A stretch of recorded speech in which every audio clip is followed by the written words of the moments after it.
Apple is flying super high. What's up guys, and the iPhone 12 leaks are back in the business. The current iPhone 12 lineup is looking to be a big recipe for success based on the big W that Apple has just secured. Now before we talk about that, tomorrow we could see some new Apple products being announced. According to John Prosser, something is about to happen. But Mark Gurman says that don't get excited. It's just going to be an announcement regarding the future iPhone 12 and Apple Watch Series 6 event.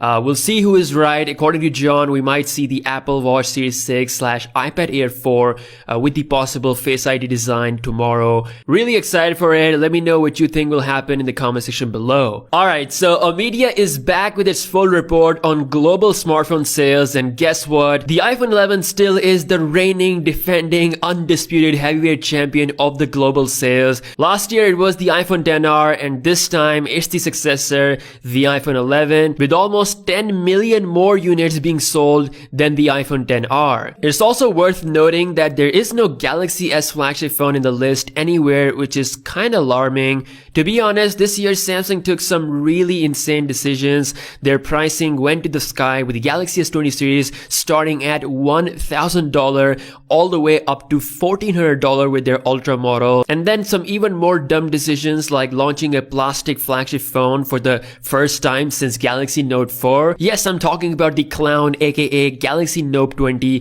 for just $1,000, which is clearly a phone which should have been launched for $700 price, but Samsung is scared to cannibalize the sales of its Ultra model. But guess what? Even with the cheaper iPhone 11 and the iPhone SE launch, the Pro Max and the iPhone 11 Pro, both models made it to the list. The only Samsung phone in the list is the Galaxy A51. If we look at the Omedia list from 2018, the last time we had a flagship Galaxy S series phone in the list was when Samsung launched the Galaxy S9 and S9 Plus. I have to say the Galaxy S9 series was really good, but too bad Samsung will not be updating those phones to Android 11. Despite the hardware being so good, the S9 family will not be seeing any new update. So again, in 2020, a phone with a notch and LCD screen is the best selling phone globally. You might be thinking how that is possible, and I think it's only because of three main reasons where most consumers kind of pay attention to. First up is the price, then the flagship cameras, and finally the flagship processor. You see, not everyone is interested in buying the ultimate Pro Max, Ultra Max flagship phones. There has to be a middle ground flagship phone that has those core flagship features,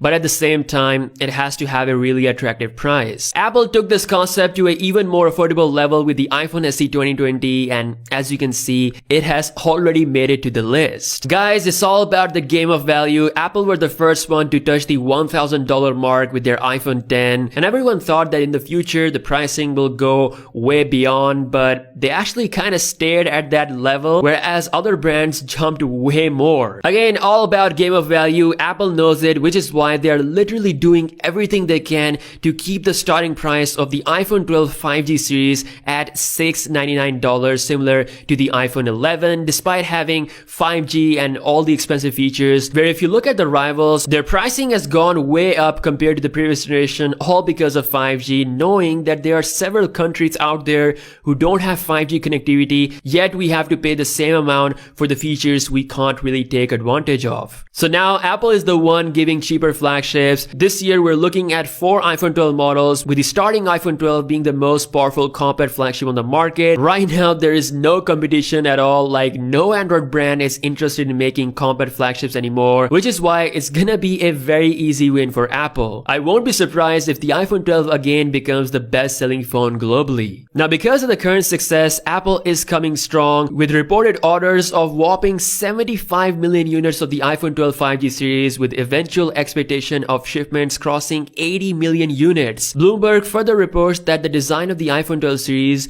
and the features were finished before the pandemic, but some final testing was heavily affected, hence it has caused the major delay. It's also being reported on Bloomberg that the iPhone 12 Pro Max model has the most improvement out of all the iPhone 12 models, particularly in 5G. It's gonna have the millimeter 5G wave, which is faster than the sub 6 6 GHz 5G wave, which we're gonna see on the other models. What's important to note again is the pricing. They're once again expected to start at the same price as the 4G models from last year. Now, iPhone 12 series is expected to get launched in 2 stages. According to DigiTimes, Apple might launch iPhone 12 6.1-inch models first and then 5.4 and 6.7-inch models in November. John Prosser says that non-Pro models will get launched first and then Pro series in November. Whatever happens, one thing that is common is that the launch will happen in 2 stages. So a brand new squarish design in new dark blue color, Apple A14, big camera gains, all of that is coming. Super excited for the month of October. Now, I don't know when Apple will be launching its foldable iPhones, but one thing that they have seriously planned for the near future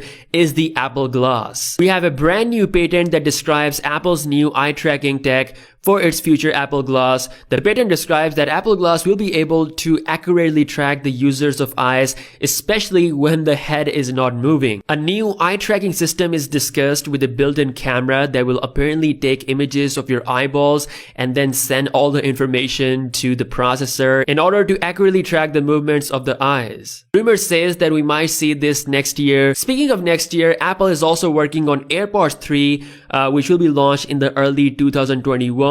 Also, there's a leak image of AirTag. Apparently, this document shows how to charge AirTags, and it also shows the AirPower wireless charger, as you can see in this illustration. So we might actually see both of these things coming soon as well.